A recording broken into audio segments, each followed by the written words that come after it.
好 ，Ctrl A 选取 ，Ctrl C 复制，然后取消选取，然后我贴上就会贴在后面，贴2次。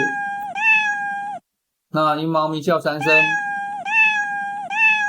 太密集了，我想中间休息一下怎么办呢？我先把它恢复一下，1声，然后呢按复制一份音乐片段到新的音乐片段来，这时候我把它静音，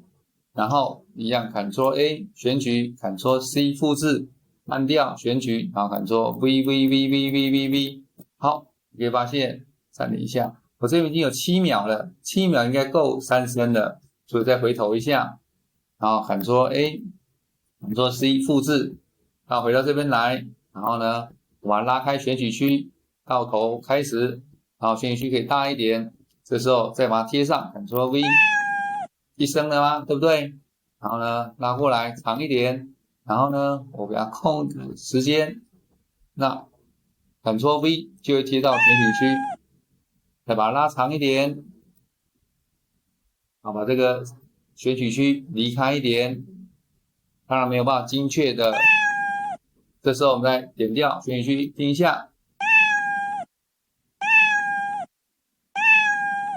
这样就可以让我的猫咪可以空个一点时间了，不会连续叫了 ，OK。